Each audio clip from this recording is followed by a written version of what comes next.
Or else I'll send the channel link. I'll be posting the what do you call timetable is already there, but the further details I'll be posting there. So just make sure that you're already there in the channel. Your face is super glowy.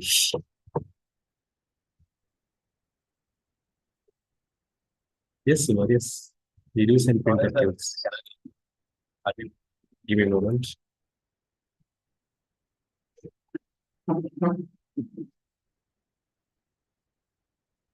Yes, Shapana, yes.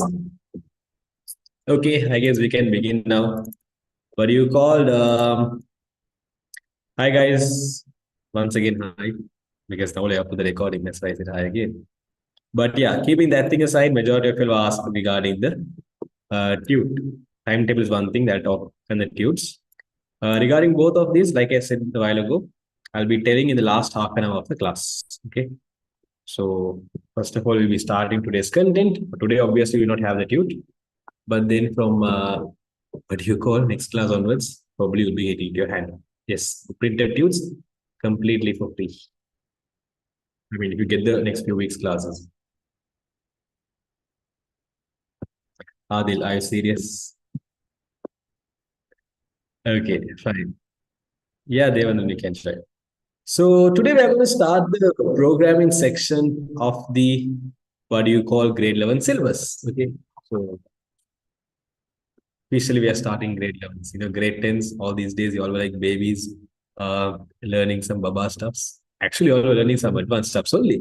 But then all these days, we're having fun, learning some easy stuffs, right? So now we are going to learn a much more easy stuff. Programming is something that's more easier than you actually think. Okay, now if some of the 11.5s, if they are here, they'll be like, why is giving them false hope, killer? No, I'm just kidding. What do you call programming is an easy lesson to be honest, but then some of them find it difficult because their fundamentals are bad. So if you start learning it from the beginning, it's going to be very easy. My sis just told it it's really hard, Kara. It's actually easy. People find it hard because they don't know the knowledge. It's like this. No, imagine for example, I come and tell you all about talk with your Chinese. You will not let's say I know Chinese, but you don't know Chinese. You'll be like, Banteli sir speaking. It's very hard language.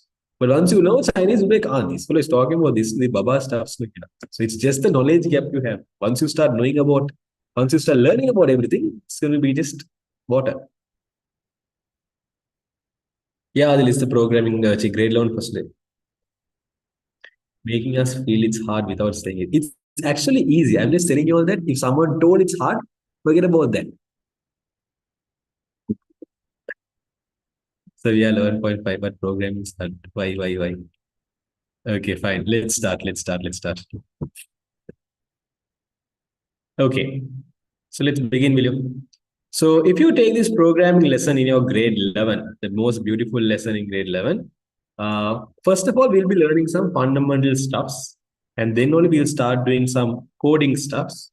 And once you start doing coding, only things are going to get a bit more fun. So first of all, let's start diving into the basics of creating the programming part.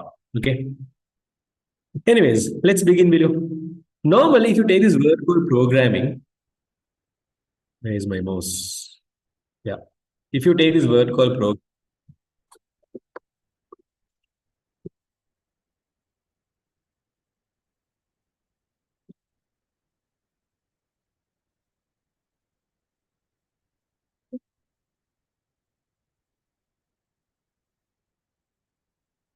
it gives the idea of making a program. No, the word programming means making a program. But what do you actually mean by this word called program? Tell me in one word. Give me a synonym for a program. Just in one word. What's a program? In one word. An event, an incident. Wow, you all are good at English, but you're not good at IT. No?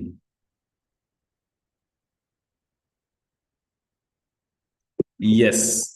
Here we are talking about program is not that events you have programs. Again, not a what do you call that day, this day in schools you have not that program, not that occasion we are talking about. Here, when you say program, we are talking about an application, right? In your phones, in laptops, computers, you have apps, right? You can call the apps like as application. Okay, all the apps we have like WhatsApp, Instagram, calculator, camera. All these are different types of program. Now, when you take a program, will there be a program without a purpose? Yes, Irshad. Will there be a program without a purpose? No. Always they are going. If you take a program or application, what do you call? Yes, my alarm. And your alarm is just there to wake you up. Means that's the purpose. Exactly. If you take a program, always there's going to be a purpose. So when you say purpose, the idea of purpose is basically it's solving your problem. When you say the word purpose, the idea of purpose is basically solving a problem. Tell me one word that you can define this thing called solving a problem. If there's something that's going to solve a problem, how do you call that as?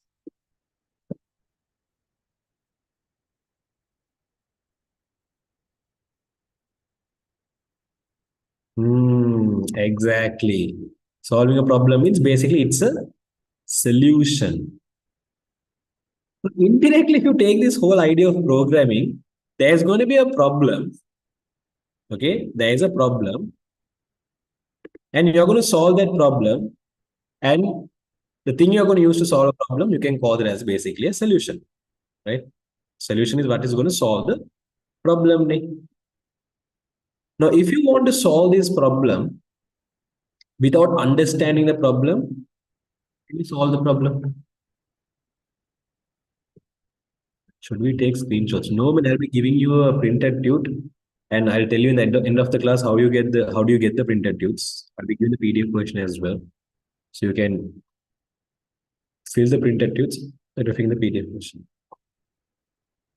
Yeah. So my question was, without understanding the problem, can you give a solution for the problem? Is it possible?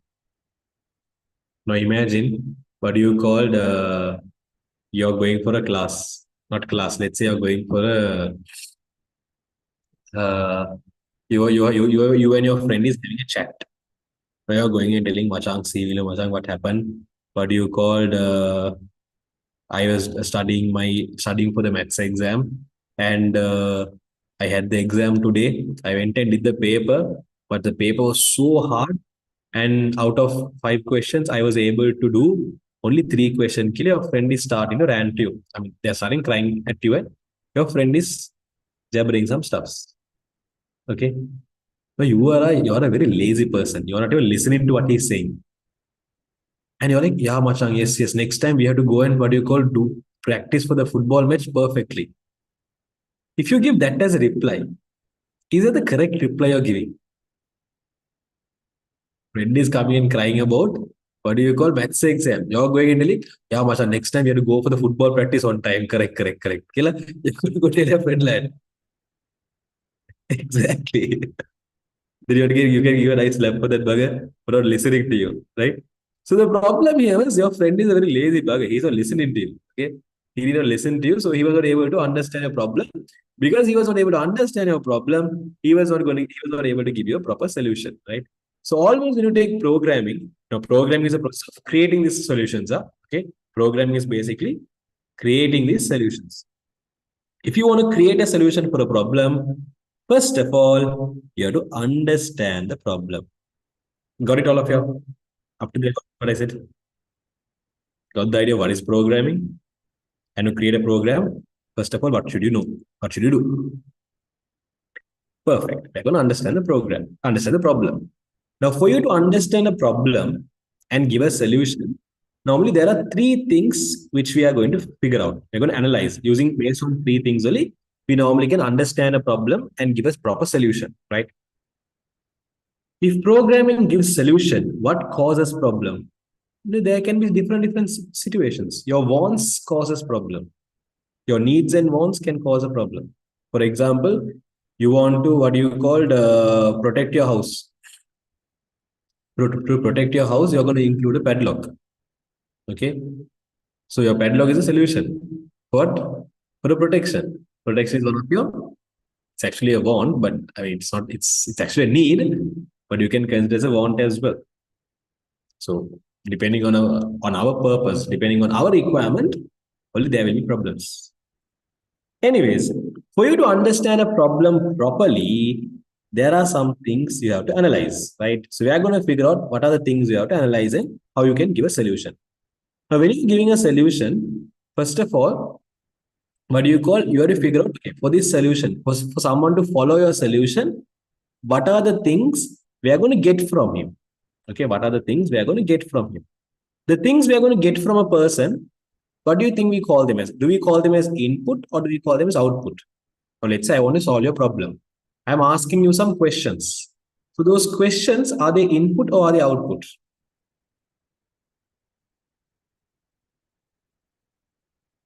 Exactly. The things I'm going to get is there, right? You call them as input. Now, let's say after I ask you the question, I'm asking you, okay, what is your problem? Okay, I'm asking you, and you're telling me what is your problem. So I'm listening to your problems. Now, after I listen to your problem, I'm going to understand your problem. There's a process of, let's say, understanding a problem. Is that going to be an input process or output? What do you think? In my perspective, I'm inputting it or I'm processing or I'm outputting something.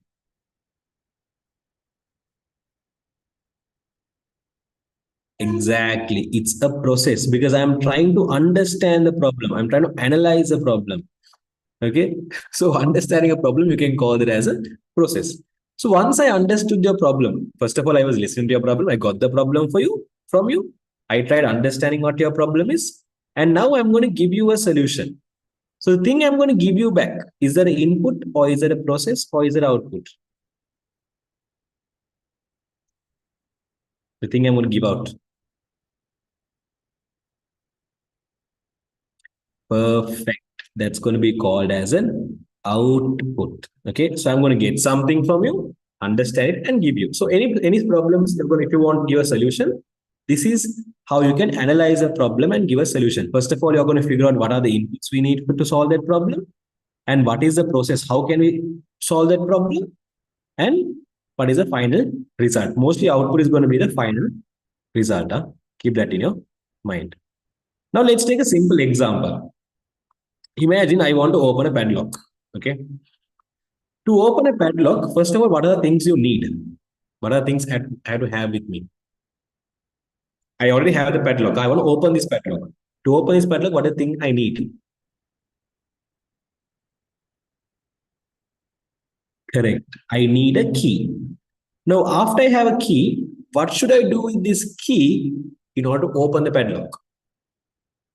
I want to open this padlock. To open the padlock, what are the thing I need? Exactly. Hey, by the way, those who don't know how to answer my questions, you answer through the chat. Some might be clicking on the unmute option, unmute when regular. They might be thinking it's a problem in your device. Not a device problem. Reply the chat. Exactly. You're going to insert the key,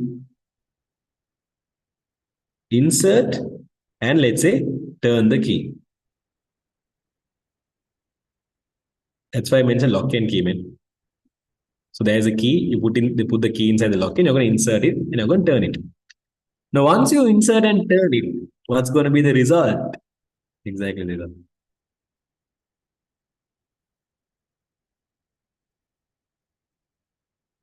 Yes, you can call it as an open padlock or you can call it as unlocked padlock. I'm going to call this the unlocked padlock. Unlocked padlock. Similarly, I'm going to give you 2 minutes. Okay.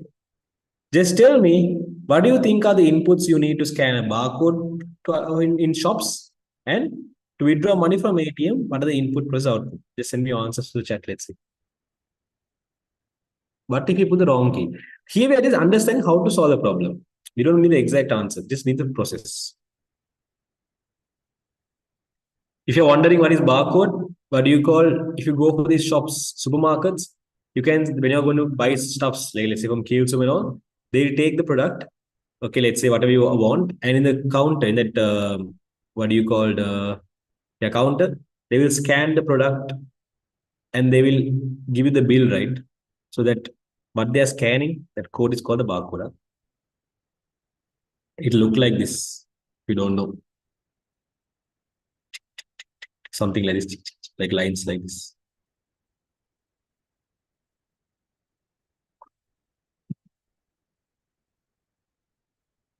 Let me put a timer.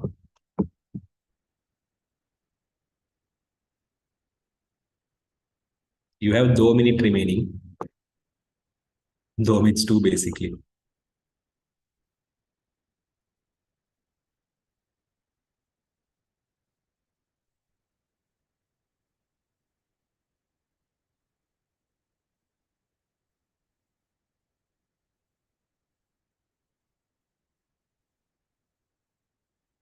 Okay, not bad. Majority of your brains are working. You're good at understanding problems. I thought you're good at only creating problems, but you're good at understanding problems as well. Not bad. You'll have some brains. Obviously, these are basic stuff. If you don't know this, it's something like I'm a good cat, I think.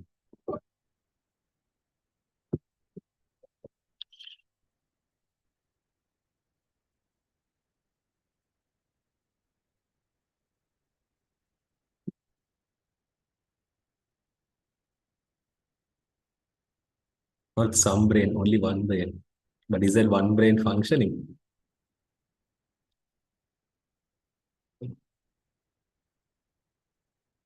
Don't tell like that to our generation. Okay, we all are the best people.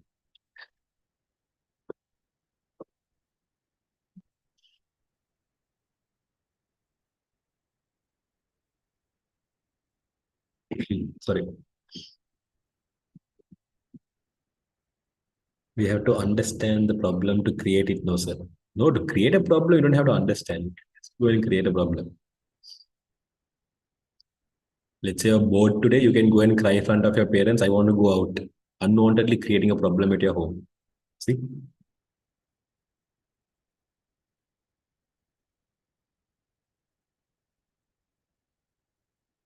Yes, it's a big problem. You'll have 13 seconds remaining.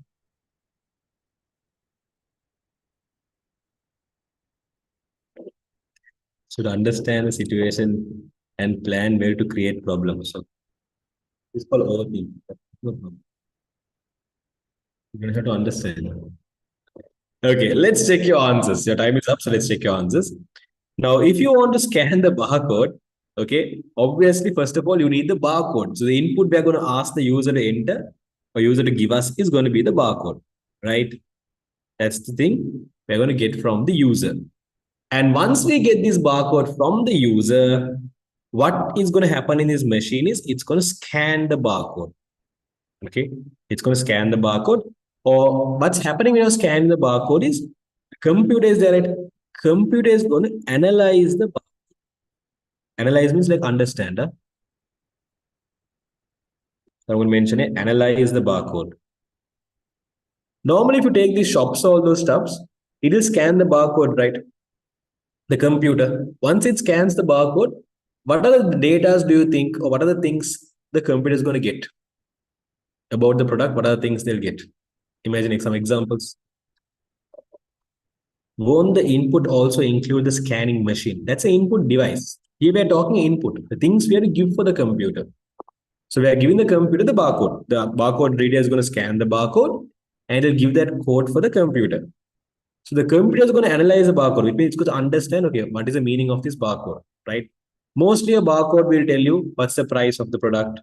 A barcode might have what's the name of the product. Correct. These are the two main things the computer is going to get, right? Let's say price of the product and let's say name of product,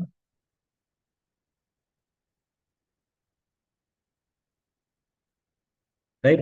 And but you can the bill you can see in that computer it will show, okay, the product the user has ordered and the respective price killer you can get, right? So output is basically identifying the product. Is that clear all of you? Is every barcode different? Barcode is something we create. It's not a, if you take QR code, QR code is a very common code. You all have seen QR codes, right? QR code, if I create a QR code and if you scan it, it will work for you. Okay, anyone who scans it will be able to obtain the data from the QR code. In barcode, what happens? You can get the code, you can scan the barcode and you can obtain the data. Normally, barcode will be like a number. Sometimes it can be a number, or there are certain barcodes which can have a number and letter both, right? So what's going to happen is the meaning of this number, everyone will not know. Now imagine, for example, you have your school admission number. You have your school admission number. If you take your school admission number and if you go for another school, will they be able to tell, okay, this is only this person killer? Will they be able to identify you? Let's say you went to school ABC. Is the school you are studying, and they are given the admission number of 1, 2, 3, 4. Now, if you go for another school, you go for another school called XYZ.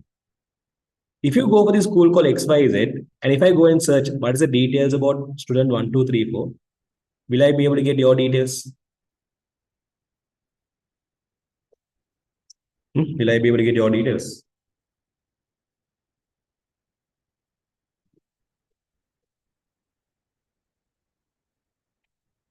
No, I will not be able to get your details. Because if you scan the barcode, you're going to just get this number.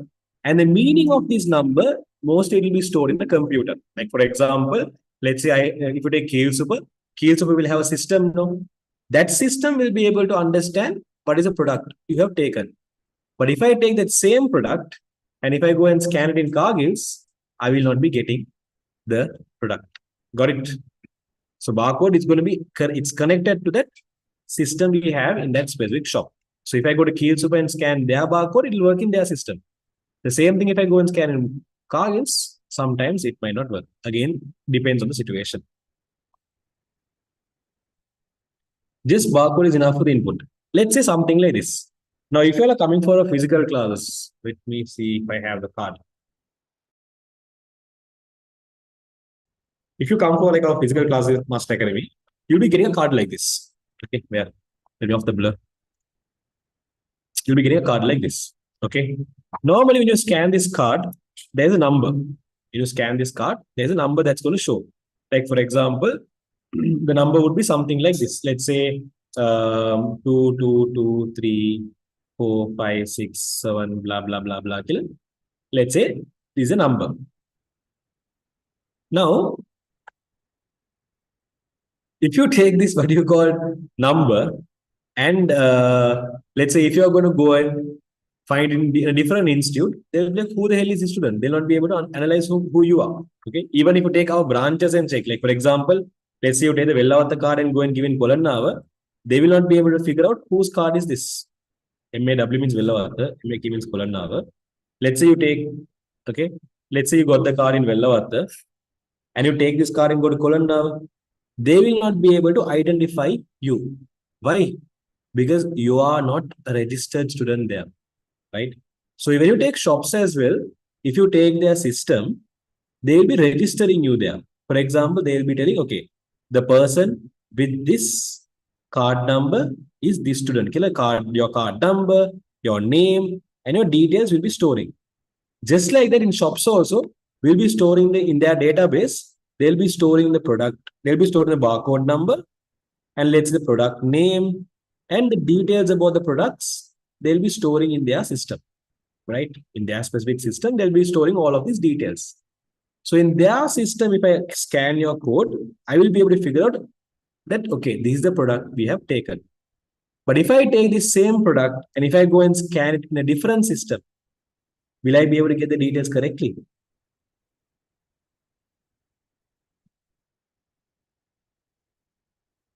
No, I will not be able to get the details correctly. Okay, the same idea with the class students as well. Now, for example, if I take this card and scan Vellavatta, in Master Academy Vellavatta, I'll be able to identify, okay, this is basically this person who is marking the attendance.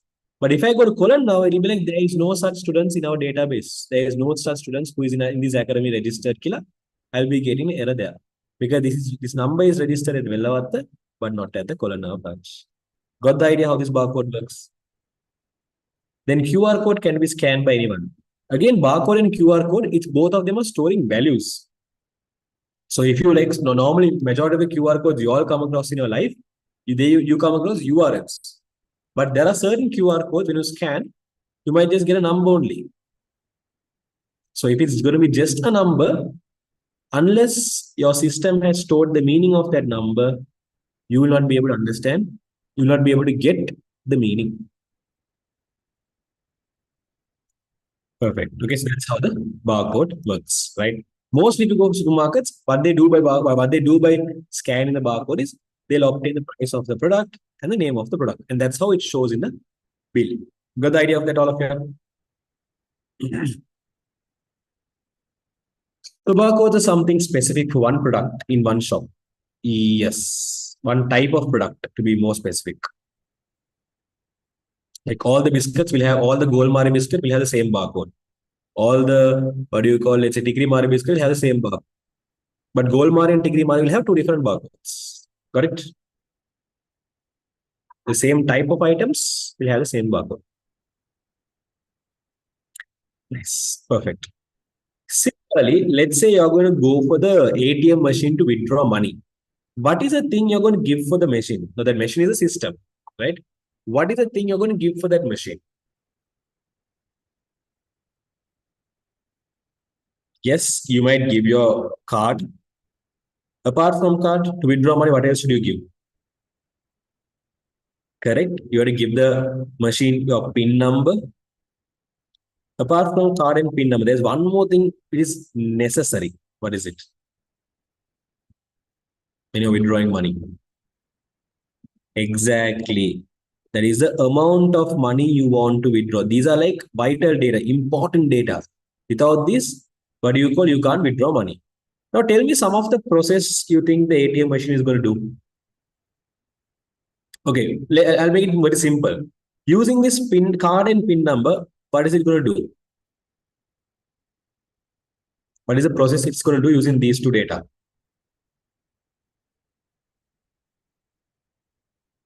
Yes, verifying the PIN number. Verifying PIN number. That's a correct answer. We are going to exactly figure out, have you entered the correct PIN number for the card? Okay, that's one of the process the computer is going to do. With the amount you enter, tell me a process it might do. Like after it does this process only, it can decide, can I give him money or should I not give him money? What is that process?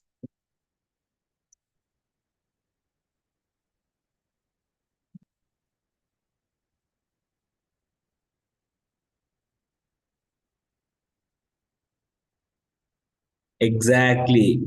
Checking for sufficient balance, which means I'm going to check, do you have enough of money to withdraw which you wanted? Do you have the amount of money which you wanted to withdraw? Do you have that amount in your bank? I'm going to check your bank balance. So checking your bank balance is one of the things. Now let's say you have money. Okay, you have money in your account. What are the outputs I'm going to get from the system? What's the main thing we're going to get? That's why we went itself. Exactly. The main thing we went there is to get the money. So money is the main output. Now, apart from money, it'll give back your card. So that's also an output. Sometimes certain ATM machines, it'll give you a bill. That's also output. But the main output that's going to come is your money. Tell me, are you clear about this? The inputs, process, and output. And analyzing these stuffs, are you clear with it? Okay. Normally, we analyze all these stuffs again to create a solution. Keep that in your mind. When we are creating solutions, I'll again come back to this. Okay. Now, normally, when you take a solution, now for example, if you take a problem, can a problem have only one solution or can a problem have many solutions? Practically, tell me. Practically, if you take a problem can have only one solution or problem can have many solutions.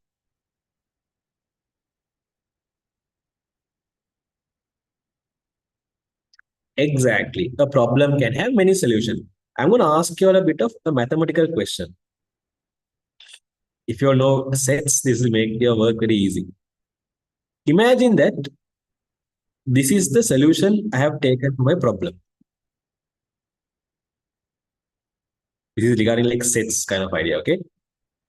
So if this is going to be a solution I have taken, for example, let's say I want to go and solve a problem. For example, I want to get good marks, okay?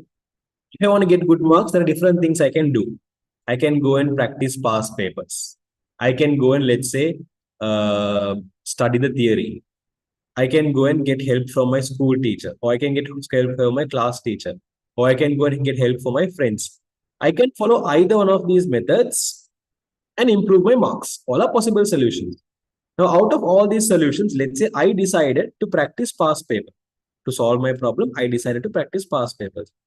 So if I decided to practice past papers, was that the only solution I had?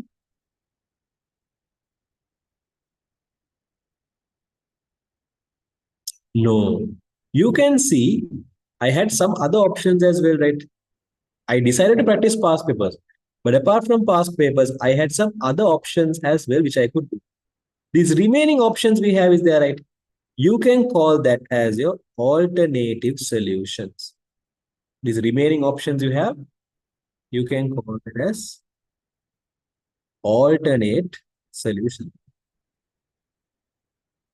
Alternate solution. Okay. So if you take a problem, your problem can have, if you want to solve your problem, you can decide on a specific solution. And when you're deciding a specific solution, there'll be some other solutions which you're going to ignore. Okay. You're not going to follow this, but you could follow this as well. This was a possibility you had, but then you did not follow that. And then there's a special name we give for all the possible solutions. Okay, there's a special name we give for all those possible solutions. Again, if your mathematical knowledge is good here, you can easily figure out that name. Now, when you're learning sets, okay, when you're learning about probabilities, all those stuffs. For a given scenario, all the possible instances, we use a special word for that. We say S equals something. What is that S? And we put in curly brackets all the possible options for a given like for a situations, all the possible options. We say S equals something. Can I remember in maths you all learn something called sample space? Okay. So can I remember something called sample space? Those are all the possible solutions for it. All the possible options we have for a given scenario. No? Just like we have that. Okay. Just like we have that in terms of sets. Here, all the possible solutions we have, that E is there. We call this as basically the solution space. So solution space is all the possible solutions for a given problem. You're teaching math with IT. The real answer will lose this. Actually, IT has a lots of connection with maths and English and a bit of science. So if you're good at those subjects, IT is going to be like water for you. But anyways, keeping that thing aside, tell me, I will clear about what do you mean by solution space? What do you mean by the solution? And what do you mean by alternate solution? So solution space is basically all the possible solutions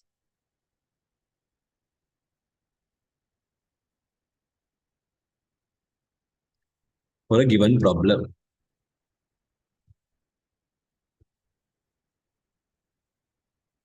Okay.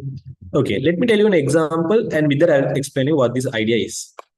Imagine this is my home and this is my school. Okay. So let's say what do you call for me to go from home to school? I have to travel a distance of, let's say, around 5 kilometers. Right. So, because I had to travel this 5 kilometer distance, I was thinking of what are the possible ways I can go to school. Right. This is my home. This is my school. I'm figuring out what are the possible ways I can go to school. Okay. I can go to school by bus. The walking is too far, 5 kilometers. I can go to school in a three-wheel. I can go to school. Would you use, let's say we don't have the train option, okay? So what do you call? I have bus, I have three-wheel, I have a bicycle, and yeah, I have a helicopter as well. But I can't take the helicopter and go to school. No? Okay, let's put walking as well as option. And let's say van service as well. There are more options as well, but for now, let's say these are the options I have. Okay. These are options I have. So based on what I told all this time, tell me all the possible solutions for a problem. Now my problem is how to go to school. So all the possible solutions problem. How do you call this as?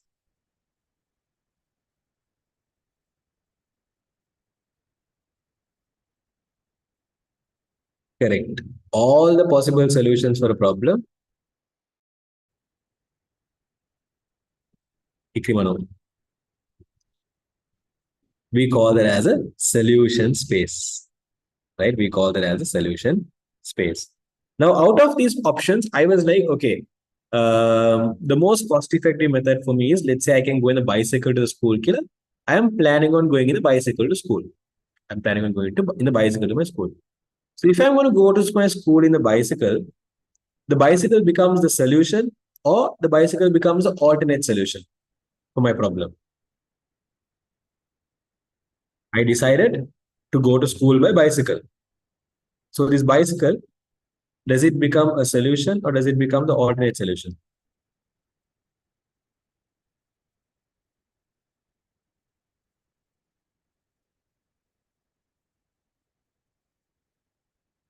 Why is my laptop stucking? Okay,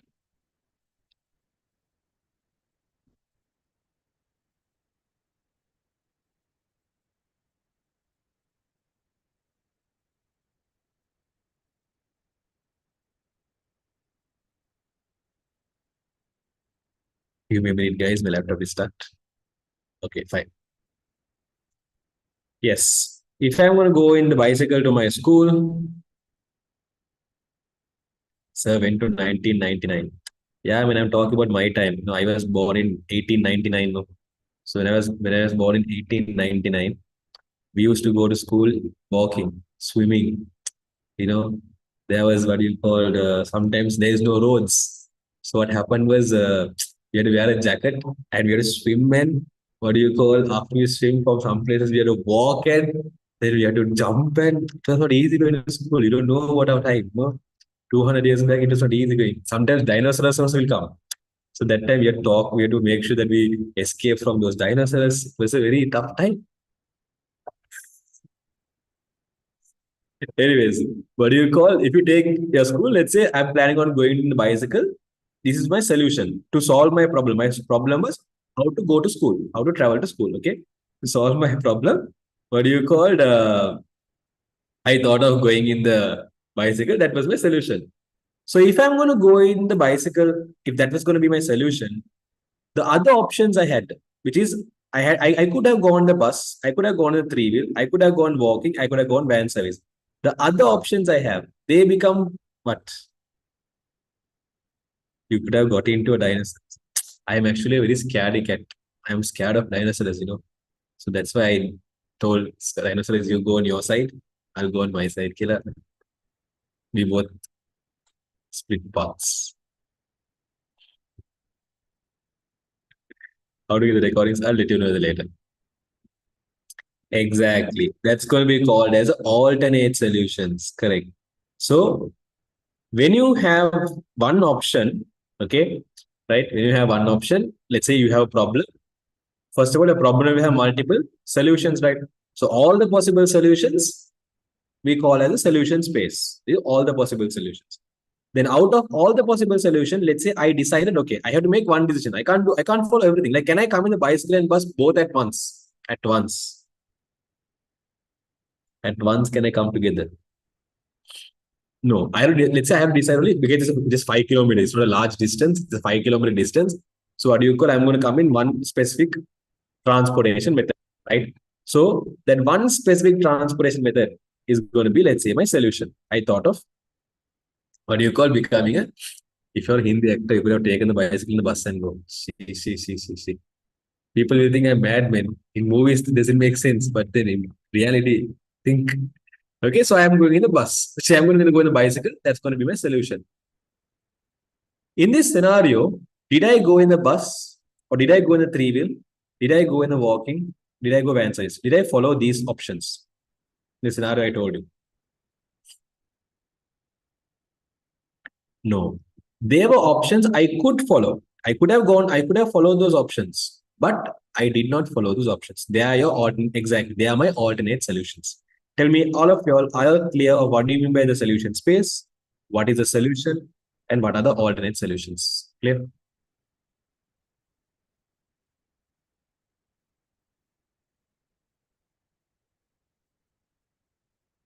Why didn't Elon Musk help you?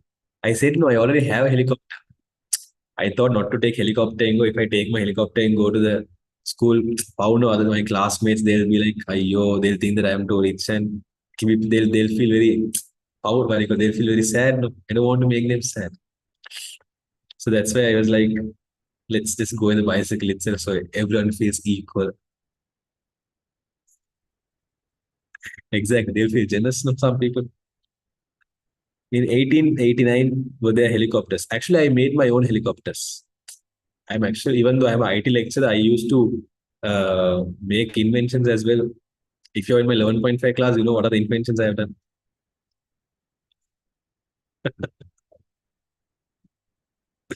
Did Wright Brothers help you? I actually helped Wright Brothers to publish their this one. I don't like to take ownership of stuffs.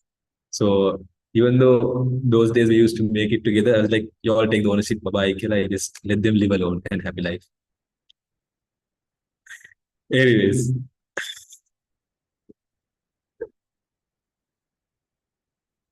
let's come back to the main topic. Okay. So yeah, if you alternate solutions, these are the first of all for solution space, these are the all the possible solutions. Okay. All the possible solutions for a given problem. So this is basically the solution space, right? And then alternate solutions are going to be the other solutions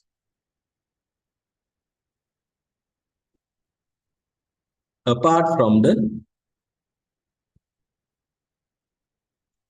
selected solution or apart from the solution chosen to solve a problem. So these are basic idea of these solutions. Alternate solution is extracted from solution space. Exactly. That's why I drew this Venn diagram for that. Okay, you can see out of E is a solution space. So out of the solution space, once you choose the solution, the remaining parts are your alternate solutions. Got it? We can take a screenshot and write later. I'll be giving you the PDF version when the recording PDF, all these stuffs you'll be getting. So once you get that, you can refer the PDF or you can screenshot it come. Right? Sorry, I mean without unwanted taking screenshots. Okay. Now, when you're going to write, when you're going to create a, I will tell you about the recordings, all the stuff at the end of the class. Okay. So when you want to, what do you call, give a solution, okay, rather than mentioning like this, insert the key and turn the key killer without just mentioning like this, or analyze the barcode, or verify the pin code. When you're giving your, whenever you're giving a solution for a problem, you have to mention the process very precisely. You have to mention the process of how to achieve, how to solve your problem. You have to be clear.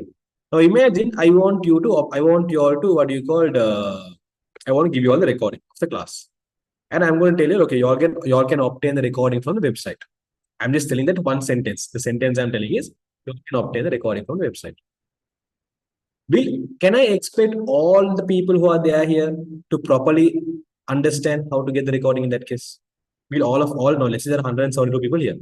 Will all 170 people understand, okay, this is the steps I have to follow to obtain the recording? When I just tell you that one sentence.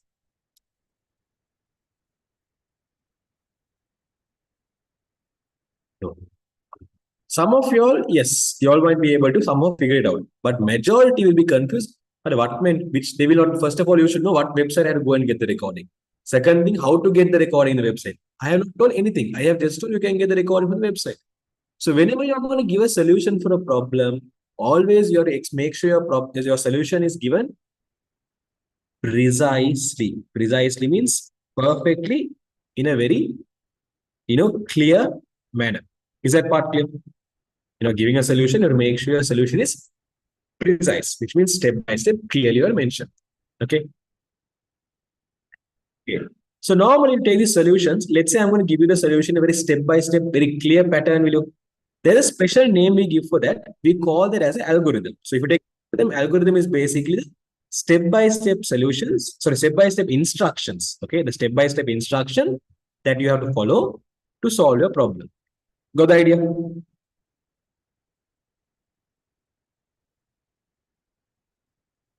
Algorithms. Algorithm is a step by step solution.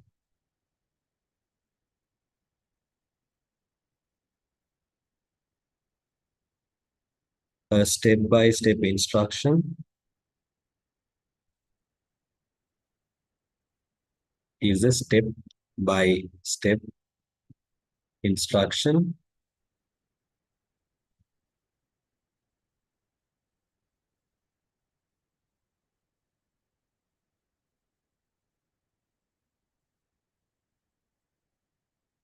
to solve a given problem. Okay. So for example, I have given you, if you look at the tute, I have mentioned here some step-by-step instructions. For example, let's say you want to cook some noodles, like let's say kottumi, the 2 minutes noodles. Okay. What would you do first? First of all, you might boil a pot of water. That means you might boil some water in a tub. And then once the water is boiled, you might go and put your kottumi packet inside. And then you might cook for, actually kottumi means 2 minutes, depends on the noodles. You might cook it for a few minutes. And once it's cooked, depending on the noodles, some you drain the water, some you don't have to drain the water even. And you can just put it to a plate and you can start eating.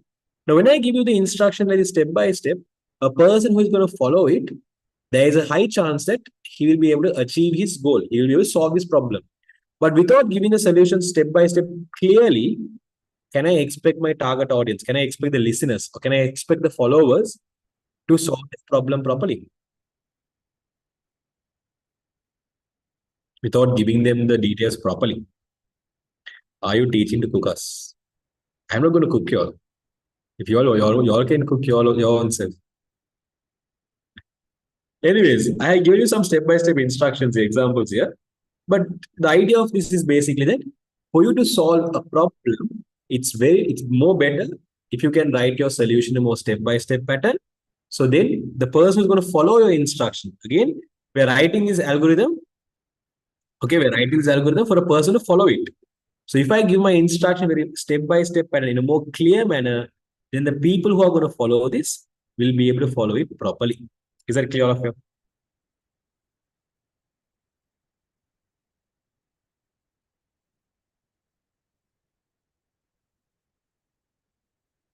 Okay, I'm going to give you a small task.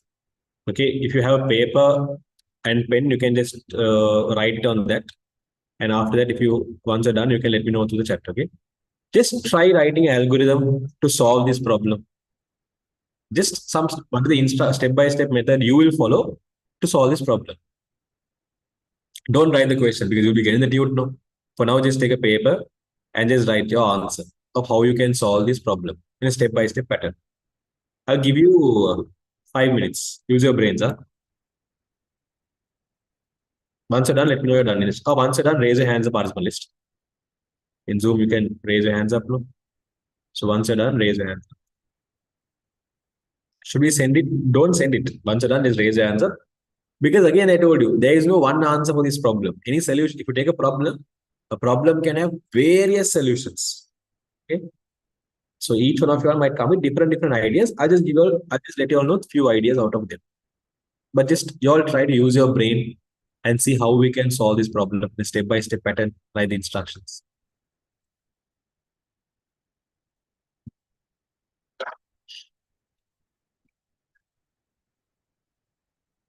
Is this a boys' school, girls' school, or mixed school?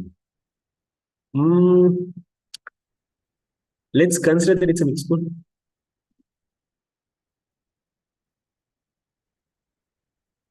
Maybe I can't remember. Thanks for the New Year gift. You're welcome.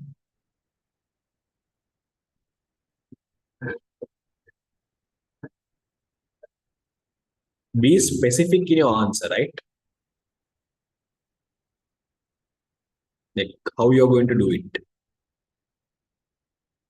All of them will be there in the respective class. You keep that in your mind.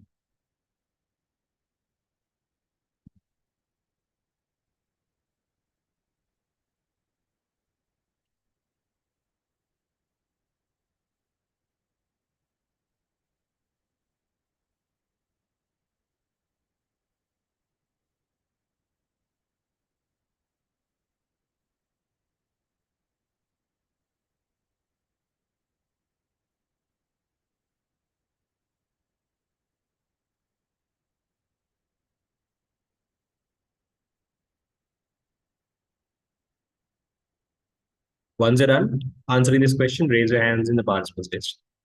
I mean, Zoom, you can raise your hands up and that. Don't go and raise your hands in your house. People might think that you're mad. So just raise your hand only in Zoom. Once you're done.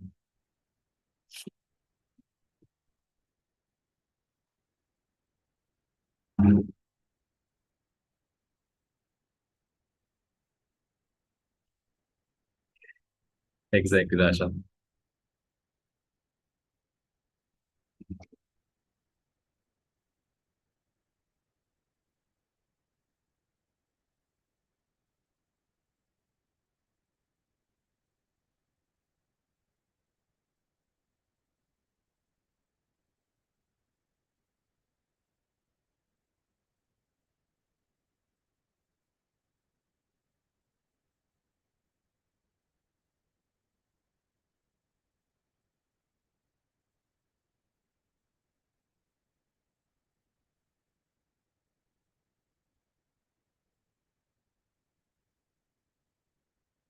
You'll have 2 minutes, actually less than 2 minutes remaining. Others, if you're done, raise your hands up.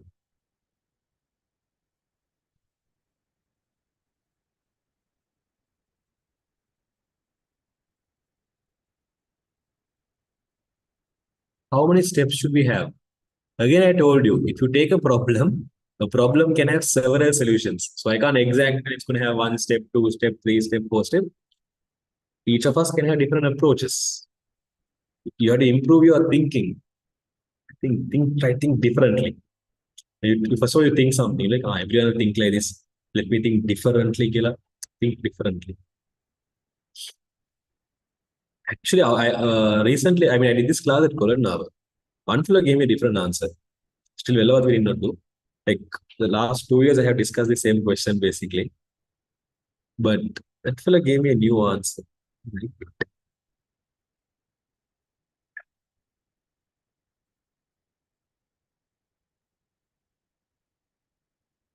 Let's see how you are. There is someone here as well. Same answer. Is it the same person basically? I don't know. Always you already done this in school and your school gave you that answer. I thought IT is just about tapping the keyboard. It's hard. What is hard, man, is just use your common sense. Think. Oluwa pavichikaran. You told to send the answer. No, don't send the answer. Otherwise, your chat is going to fly.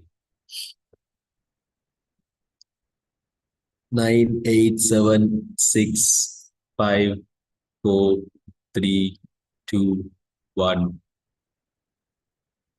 Let's check. Now, what do you call the? First of all, they are saying there are 183 students in this primary school, it seems. And the principal has decided to hold an inter-house sports meet by dividing them into three houses. So we are supposed to divide them into three houses. So there are three houses, it seems. One is Olu, one is Nelu, and one is Manil. Develop an algorithm to divide the students into three houses. Okay. Now, there are different approaches we have. Before I give my detailed approach, I'll just tell you what those approaches are. Some of you all might be like, divide the 183 students into three and what do you call, keep 61 students for each house. I told you, your solution has to be precise. So you should tell how to get those 183 people's details, how to divide those. You have to be precise in your answer. Okay. But some of your approach is that. Majority of your approach is that. Some of them were thinking differently. Okay. They were like, take the students, like one person was like, take the student's admission number and divide it by 3. If the admission number was 0, put him to Olu. If his admission number was 1, put him to Nelu. If his if the remainder was 2, put him to Manil. That was one person's answer. It's like divide the admission number by 3. The remainder is 0, put him to Olu. Remainder was 1. That's a good approach. That's one of the other approach. Another approach we have is, let's say I can take a list of this name list, take the name list of the students. Okay. And after you have the name list of students, I can sort them according to their admission number.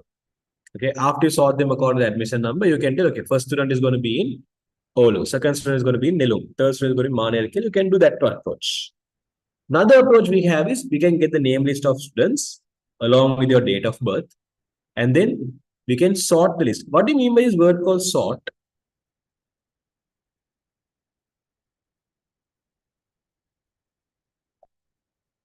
What is word called sort means?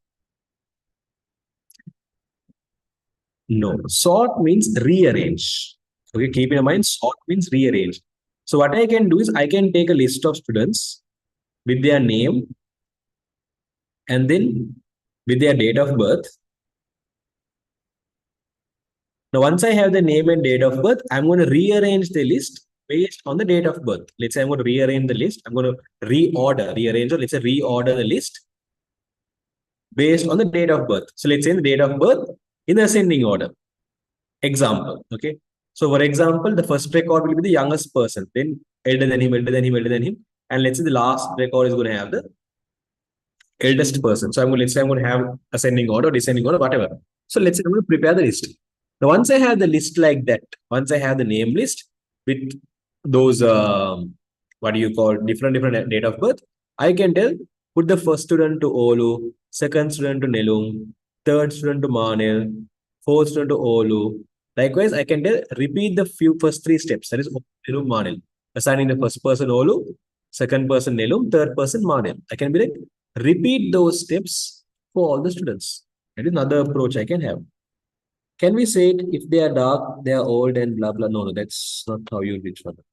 Giving colors to each student and checking according to Apple kind of. Okay, similar to that was another answer I got actually. So another person told we can do this. We can take a box, and inside this box we can we can have 61 chits. Okay, like in small papers written, 61 small papers written Olu and put inside. 61 more papers, Nilum. 61 more papers, Manil. Okay. We can go and mention this inside the box and ask every student to take one chit. So if one student take Olu, that means he's going to be in Olu house, Nilum house, Manil house here. That is another approach. See, if you look at a problem, we can solve this problem by different options. Okay. Can we say like the one who was born in January to April, Olu, next 4 months, Manil? There's a problem in that. If you say like that, if you're going to do like that, if you're going to tell all who are born in first 4 months Olu, next 4 months Telum, next 4 months Manil, we can't exactly tell that there will be 61 students in each houses. So it's like going to be unfair. All the students will not have equal amount of people. Got it? Yes, Abdul Salis.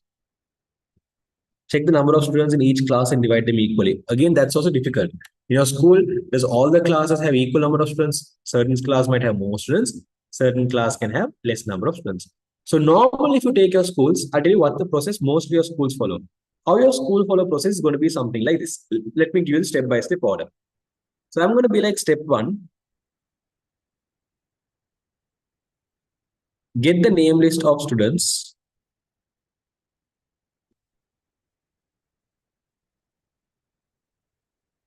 I'll tell you the normal method how school prepares your houses. How normal school does is get the name list of students.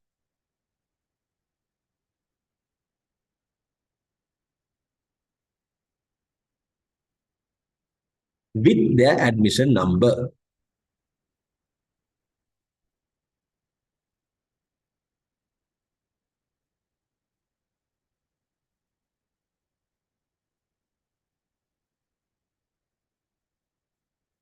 This is the first step. Second step I'm going to mention, reorder the list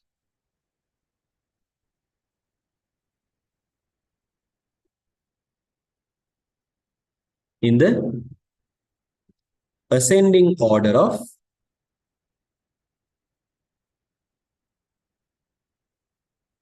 admission number. I'll show a practical example as well how to do this. Okay. So I'm saying reorder the list in the ascending order of admission number. Step 3, I'm going to say is assign the house Olu, Nelum, Manel to each student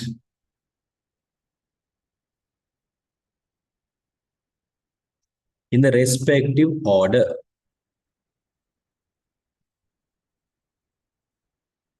What I mean by this is, for the first student, give Olu, next student, give Nelum, next student, give Manel. Okay, Olu, Nelum, Manel, and repeat the same pattern. I'm asking you to repeat the same pattern until you go for the last student. Okay, like the first 61 Olu, no. Okay, first student Olu, second student Nelum, third student Manel. Again, fourth student Olu. So assign the house Olu, Nelum, Manel to each student in the respective order. Okay, got the idea? I'm going to do that until the, yeah, basically for each student, I'm going to put. And step 4, I can say, announce the house, announce each student's house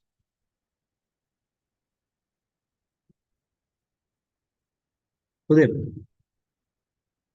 Okay. Let me show you practically how I will do it. I think last time I did this, so I might have the name list. I did here a dummy name list. Let's see if I have a dummy name list with me.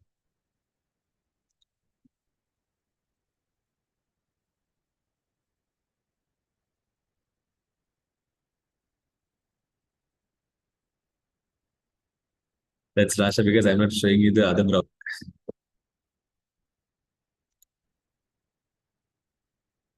See, I have it. Random names. And in this last year. Last year I done this on 8th of January. How many students basically? 183. So 183 can I will stop from here. Okay. Now there are 183 students here. Look at this list here. There are 183 students. Okay. It says like this. You can see the index number is in random order. Like 8080, 8001, 813. No, it's 183 because first row is actually the column name. So the name list is starting from the second row. So it's going from the second row till the row number 184. So technically there are only 183 students here. Okay. There are 183 names of students here. Now, if you look at the current data, I have taken the name list, but you can see name list is not ordered according to the admission number. So I want to reorder this list based on admission number, right? So I'm going to click on this option here, sort sheet A to Z. So you can see now it has reordered the whole name list based on the index number. So who has a smaller index number? His name is first. He was the first student who joined school. And the last student who was there in the school, you can see his admission number was this. So respectively, I have every student's admission number and I have ordered this list according to the admission number. Now what I'm going to do is, for the first student, I'm going to assign the house Olu, then Nelu, and then Manel. So I'm going to give this fellow Olu, next fellow Nelu, and next fellow Manel. And now I'm going to repeat this step. I'm going to click on these 3 options. And if I drag this, it will repeat this pattern for the remaining people. See, Olu, Nelu, Manel, Olu, Nelu, Manel, Olu, Nelu, Manel, killer. That same pattern is repeated again and again and again. Got the idea what I did here? So this is one of the approaches we have. But apart from this, there are other approaches as well. Like I told you a while ago, we can ask them to enter the admission number, divide the admission number by 3 as a whole number. And if the remainder was 0, put them to Olu. If the remainder was 1, put them to Nelu. If the remainder was 2, put them to Manel. That's another option. Then the referral to option, it's another option. So likewise, you can decide any option you want. None of the options are false. Because at the end of the day, we just want to divide them into three houses. Make sure that all three houses, the question has not told all three houses has to have 61, but practically better that all three houses has equal number of participants. I mentioned as to check the least number of admission number. If 123, put to one house. If 456, put another house. 79.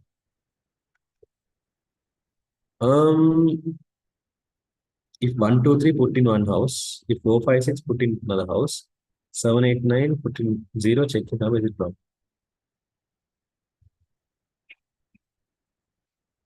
That's also fine. But if they get 61 correctly, fine. But nuance, I feel like the first house will have more students than the second and third house. Because if it's 0, you're going for the next number. No? After 0, next number is 1. So technically, all those here is 0 index number is going to come under the category of 1.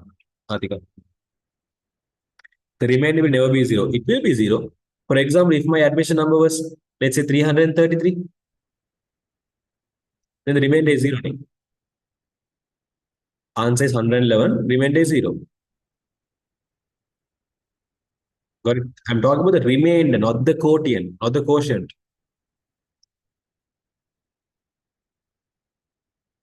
Will the people who join today will get the recording? Yeah, all of you can get the record. Okay. So this is one of the approach. Again, I tell you all your answers are correct. There is no wrong answer. All the answers are possible answers. Okay. As long as every house gets the 61 people in your solution, you're good to go. But the point is, what my main point is, to make sure you write your solution in a very step-by-step detailed pattern so the person listening this will understand. Tell me, are you all clear on how do you write basic algorithms? Just complete textual algorithms. Got the idea?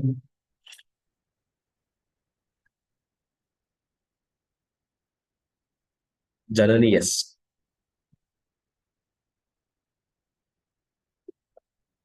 Okay, perfect. Right. Now, when we are writing this algorithm, okay, when you're writing these algorithms, certain times the steps are there, right? The steps might have to be followed in a step-by-step pattern. Like for example, let's say I have in my algorithm, always your algorithm will contain instructions. Keep that in your mind. Huh? Take your algorithm will contain instructions. Generally, yes. Okay. So if you take this instruction, certain times what will happen is, so let's say this is one instruction, another instruction, another instruction, another instruction. Certain times what will happen is, you will have to first of all complete the first instruction and then go for the second instruction. Once you're done with the second instruction, you have to go for the third instruction. Once you're done with the third instruction, you can go with the fourth instruction and you're done. Now, if you know this, if you look at this properly, you're going instruction by instruction, and every instruction you're going to go through only once. Okay. So if you're going to follow your instruction in this pattern, okay, if you're going to follow your instruction in this pattern, we call this pattern as a sequential pattern. So in sequential pattern, what happens is you're going to follow your instruction step by step and only once. Every instruction only once and one after the other. Tell me, I did not get the idea of what sequential is? How sequential approach is. Okay, this is a way of how you follow the instructions. You just follow the instructions step by step, one after the other. It's right. Okay. Now, there is another approach as well. Okay. No, I mean, for example, let's say if you want to put, if you're going to make tea, okay, you have some multiple instructions that boil the water, then add the tea leaves, add the sugar, okay, add the what do you call it's add the milk powder, then mix them well and drink. Now, after you, what do you call, drink it, again, will you go and put hot water into it? Again, will you add tea leaves to it? While you're drinking, will you again boil the water again? No. So you're going to follow every instruction only once. You're going to follow every instruction only once. So imagine there's 4 instructions. To make tea, there's, let's say, 4 instructions. Once you're done with the first instruction, once you're done boiling water, you're going to add the tea leaves. Once you're done adding the tea leaves, you're going to add the, let's say, milk powder. Once adding the milk powder, let's say you're going to add the sugar. Then you're going to mix them well. And then you're going to drink it. Okay. I mean, there are, I did not tell each and every instructions. I just told you rough instructions. So you will be obtaining, you will be what you call following every instruction step by step. Only once. Every instruction you're going to follow only once. Now, there are certain situations when you're following instructions, you have to make a decision. For example, let's say you want to, what do you call, come to school.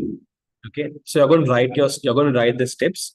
Or no, you're going to, let's say not come to school. Let's say you're going to write notes. Okay. When you're going to write your notes, you can take a pen and what do you call, no, first of all, you can say take your book. After take your book, you can have option called, you can have a decision to be made. Are you going to write your notes in pencil or are you going to write your notes in pen? So if you're going to write your note in pen, you're going to have, what you call, write your note in pen. If you make a mistake, you're going to use a Tipex. If you're going to write your note in pencil, if you make a mistake, you're going to write them in eraser. And once you're done writing your note, you're going to close the book. Here also, once you're done writing the note, you're going to close the book. Okay, so the instructions we have here is what you call open the book. Then you're making a decision here. You're going to decide, are you going to write using a pen or are you going to write using a pencil? Okay, so are you going to write the pen or a pencil? If you're going to write using pencil, you're going to erase it using the eraser, or you're going to correct your mistake using eraser. And once you're done writing the notes, you're going to close the book. This last instruction is close the book. If you're going to write using a pen, if you make any mistakes, you're going to use a Tipex to correct them. And once you're done with the notes, you're going to close the book. Now, if you look at this approach, again, you're going step by step only. But here you can see there is a decision you have to make. Now, if you're going to follow this path, if you're going to go in this path, right? If you're going to go in this path, that is, if you're going to use a pen to write the notes, in that case, will you be following these two instructions? If I'm going to go in this path, from here, I'm going to go for this step. From here, I'm going to go to this step. From here, I'm going to go to this step. Now, if you look at this approach, am I following this pencil and that in those two instructions? No. Here, if you notice, I'm making a decision, and based on my decision, I'm splitting paths. I'm going to follow one path based on a decision. You can see there is a decision that has to be made. There is a decision that has to be made. So this kind of approach where you have to make a decision is there. We call these kind of approach as a selection approach. I'll use a different word for the approach in a while, but just for now, you keep in mind, if you have to follow your algorithm like this, there's a decision that has to be made, then that's going to be called as a selection. That control, we call this control structures. Control structure is basically how the instructions are going to be followed. If you're going to follow your instructions step by step, one after the other, okay, step by step, one after the other, it's called a sequential approach. If you're going to follow it step by step and make a decision, Amaris, and depending on the decision, choose a path. Depending on the decision,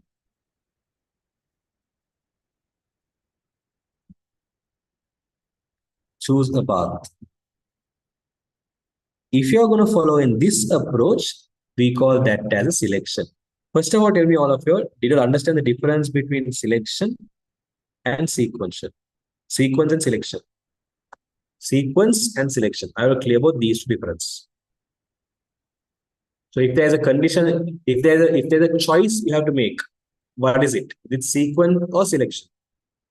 If you have to make a choice while following your algorithm, while following your instructions, if you have to make a choice, is it sequence or is it selection? Yes, Rasha, good. Exactly. If you have to make a choice, if you have to make a decision, that's going to be called as a selection. Okay. So the main difference between sequence and selection is in sequence, you're going to follow your instruction one after the other. There is no any choice. There is in selection, you have to make a choice. You have to make a decision.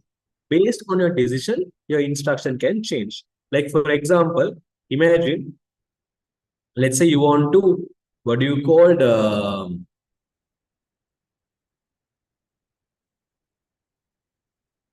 you want to get up in the morning. Okay. So you're going to write the instructions on how to get up in the morning. So your first step is going to be look at the what do you call look at the clock. Check the time in the clock. Your first instruction. Your second instruction is if the time is before 6 a.m. or let's say if the time is before 5 a.m. Okay. If the time is before 5 a.m., sleep. Or else wake up.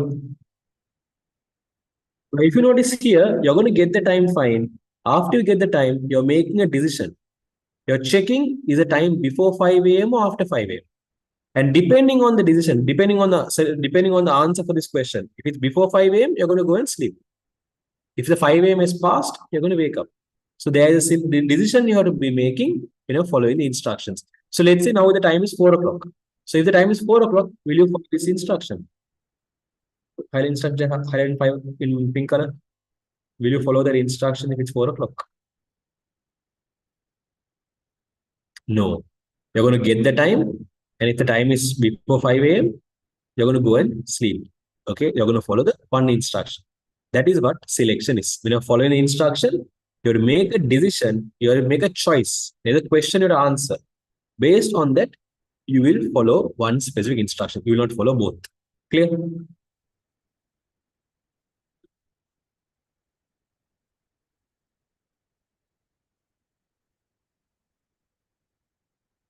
Okay. The third type of approach. So there are three types when you're following instruction. There's a third type. Okay. The third type is something called as repetition. In repetition, also there is a condition only, but it's a bit different. Now, for example, let's say you're going to ask permission from your parents. You want to go out. Okay, you want to go out with your friends for some, let's say, your friend's birthday. And you want to go to your friend's birthday. You're going to go and ask permission from your parents. So step number one, let's say step number one is going to be ask permission. You're going to go and ask permission from your parents. Or mama or dada, can I go? Tomorrow is my friend's birthday. Can I go? Okay, you're going to ask permissions. Now, when you're going to ask for permission, they give you two options. What will they tell? They tell this or that. What are two options they'll have? When you go and ask, can I go? They have mainly two answers. What are the main two possible answers?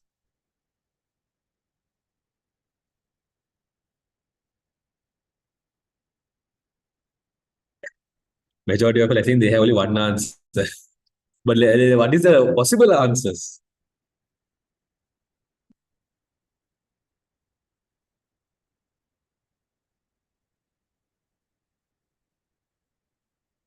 Amara, I'll tell you the end. Regarding recording, I'll tell you 9 o'clock. Okay. Exactly. Okay. When you ask the permission, there are two options. Okay.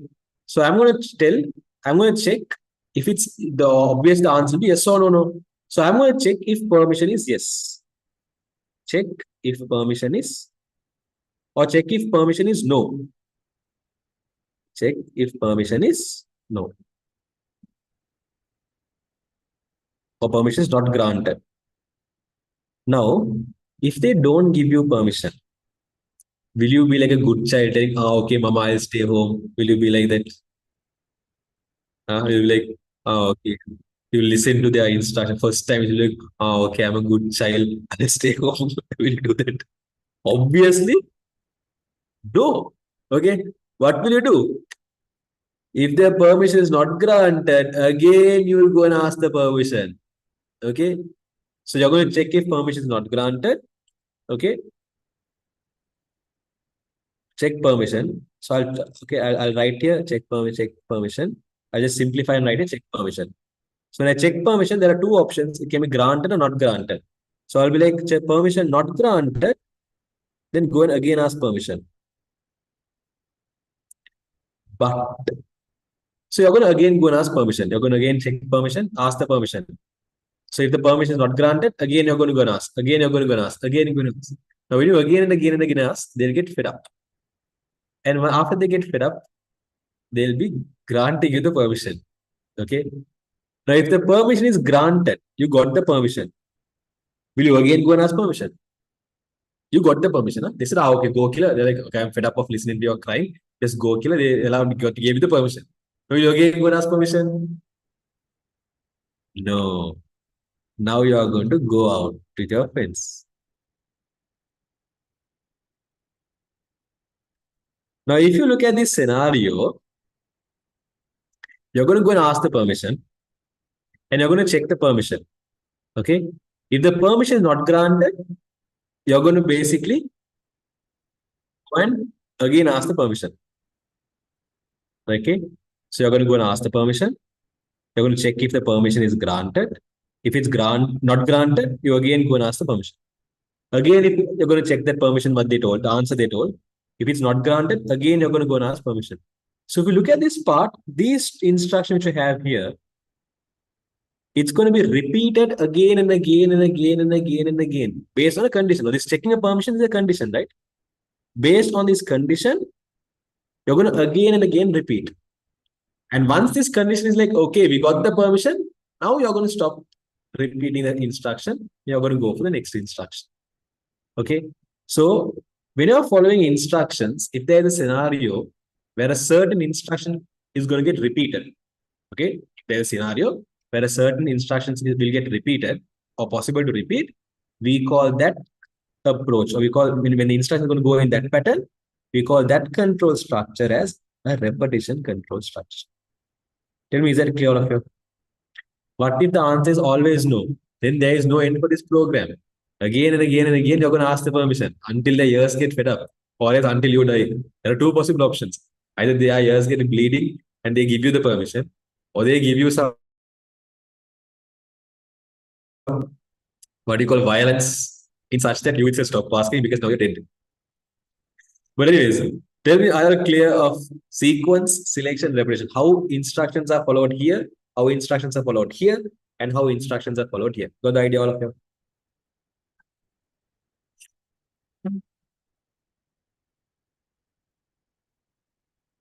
Nice examples. These are real examples. So, if you all have not done this, that means you all have a very bad childhood. If your parents said can't, if you all listen in one moment and say like, oh, okay, I'm going to be a good child, you're a, you're a great person actually. But that's very rare. Repetition can be used when hitting a nail from a hammer also. Ah, yeah. Until the nail is inside, you again and again hit. Once it is inside, you stop hitting. Same. Anyways, what do you call? So these are the three control structures. When you take control structure is basically talking about how instructions are going to be followed when you're exactly. Okay, control structures are basically how instructions has to be followed, how you're going to follow the instructions. So if you're going to follow the instructions step by step, we call it as sequence. If your instructions are going to follow it step by step, but there's a decision to be made only once, then that's going to be called as selection. And if there's a situation, some instruction is going to be followed more than once, you're going to go and check an instruction again and again. That's going to be called as repetition. These are the three types of control structures we have. Is that clear, all of you? Tell me, I will clear both the control structures we have.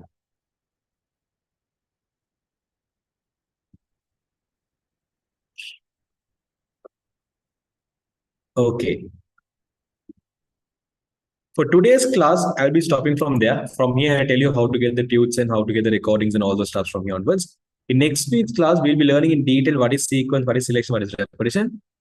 We will start creating programs. I mean, not exactly like programming, but like mini versions of it. I'll tell you next week's class of how you can create sequential programs, selection programs, repetition programs. But based on what we learned up to here, tell me, is programming hard? These are the basics of programming. If you don't know this, it's like others all are going to be hard for you. But based on what we learned now, tell me, is programming basically hard?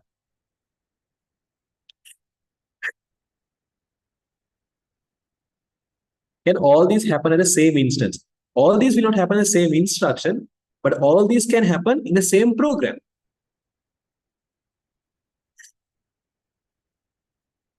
What is the exact definition for programming? The process of creating a program.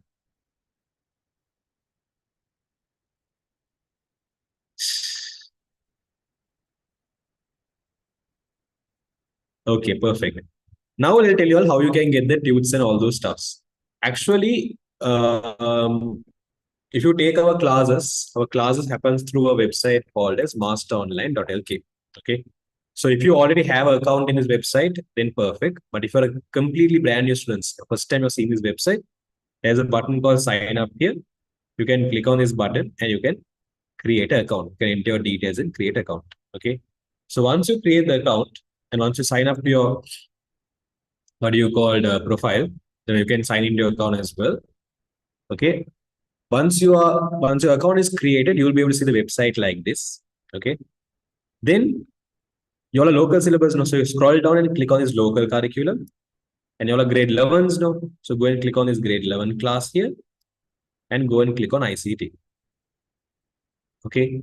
So here you will be able to see the upcoming lessons now. Today is a week 1 class. It's still happening. But next week's class, you can say is week 2. The week after week 3. All the upcoming classes are there.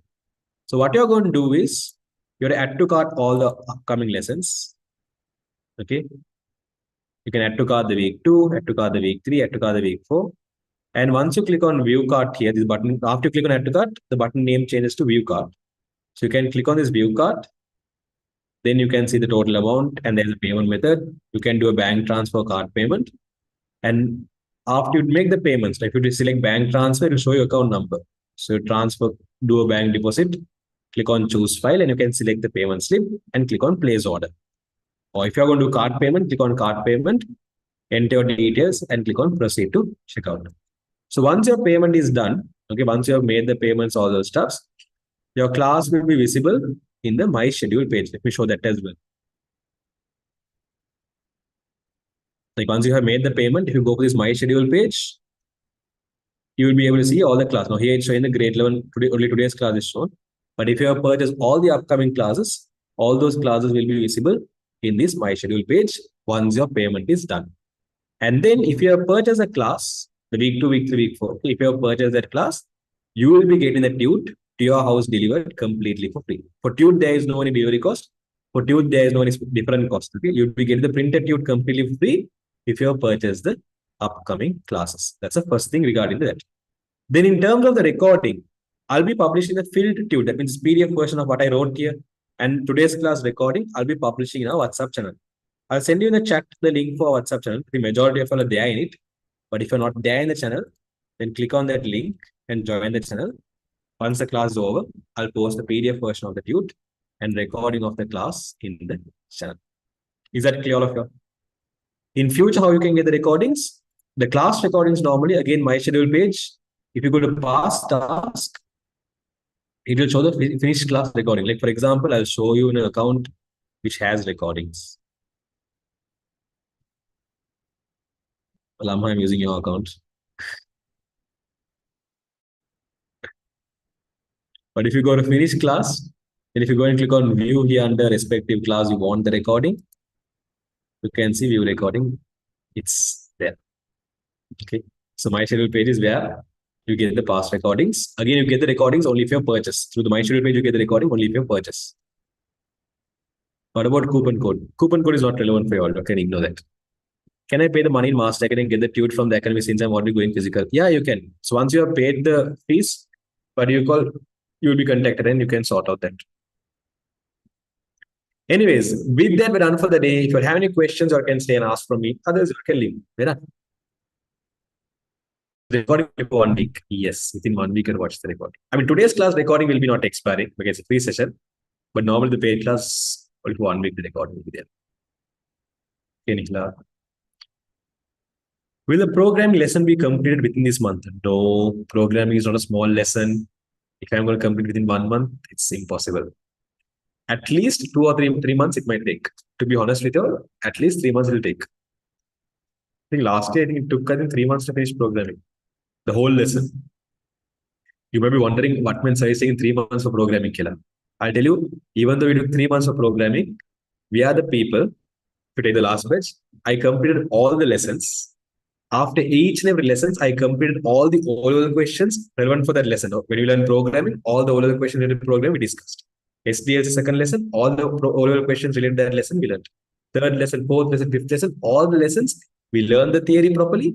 We discussed past papers relevant to that question, this as well, and we finished the syllabus by October in advance. And currently, if we take the O-level 25, O-level 24, some of you are already there here. From October, third week or fourth week onwards, till date, we are now revising those lessons. And we have finished revising 2 lessons. Only 2 more lessons are there. What do you call in the theory class? Recap class means obviously I'll do programming within 1 month because that's something different. But for you all, for like 3 months, program will go because you will be learning everything. Then for one whole term, 1 unit, only programming. Other all the lessons, pata pata pata, we will be doing because other all the lessons are small. Programming is only lesson is huge. That is why people who don't learn programming properly, they say it's hard. If you learn program properly from scratch, if you learn everything properly, it's going to be water for you. Can we purchase the last batch recording for programming only? Actually, if you go to YouTube, I have uploaded the. If you take program, there are 3 main sections in programming. 2 out of 3 in programming, I did a seminar last year. So again, for that in seminar, you can't cover everything. We cover majority of the stuff we can. Okay. So what do you call it? I covered majority of the stuff. And if you go for the master YouTube channel, you will be able to see programming. There's something called part 1, part 2. You can see part 1, part 2 itself 4 hours, 4 hours, just to cover not two-third actually. It's almost two-third of the whole lesson. Two-third or two-fourth. It's between two-third and two-fourth of the lesson. Just for that, it took 8 hours. 8 hours means basically 1 month of class. Okay. So this is then YouTube. You can go and check here for the 11.5s I'm telling, not for the grade 11s. There are some 11.5s here. For y'all, I'm saying you all can watch these two.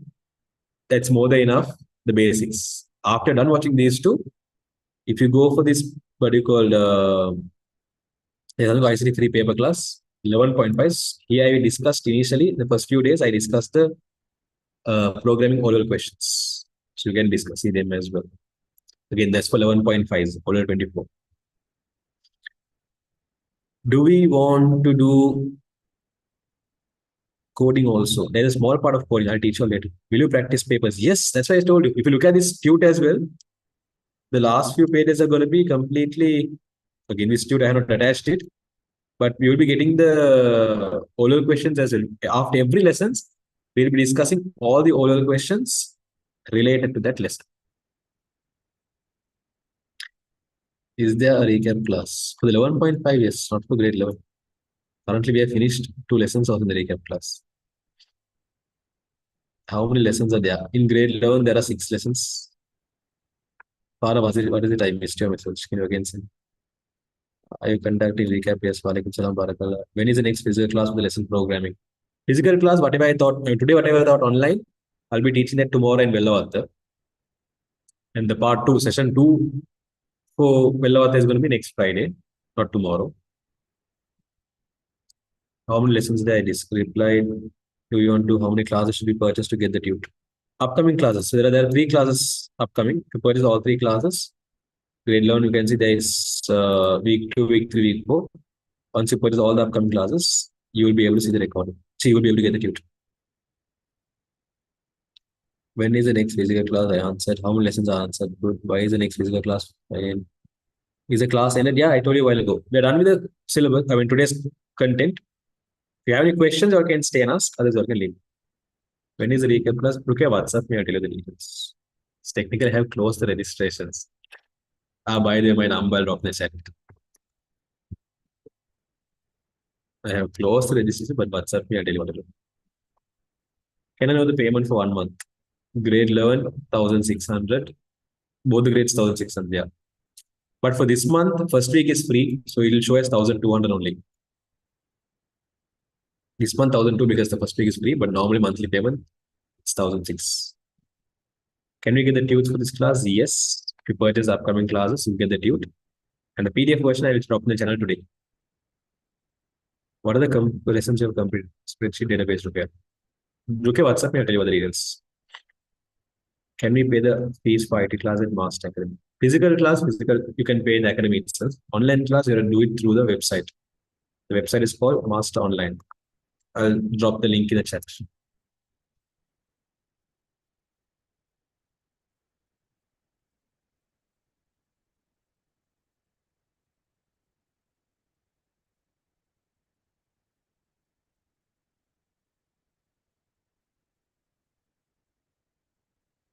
Admission fees, online class, there is no admission fees. Physical class, there is no any discount.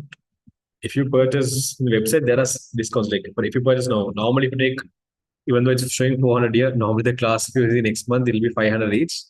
If you purchase all four classes together, there's a discount. Basically, all four classes together, it's 1,600.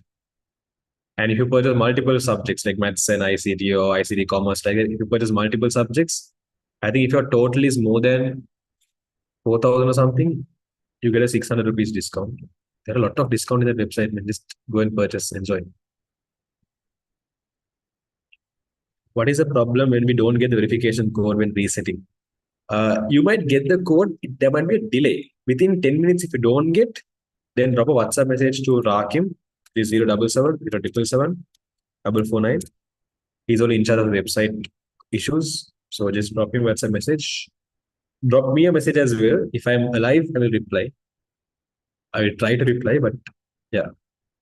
For physical class admission fees, this month, if you join the physical class, there is no admission fees. You can join, I mean, this week. But normally the admission fees, I think 1,002 or 1,005. I can't remember. Check with the academy. Any other questions, anyone, regarding what we learned today? Or Rakim gets late to reply. Okay, then drop me WhatsApp message. I'll reply. I'll try to reply. Safan, I can give you a verification code now. Research.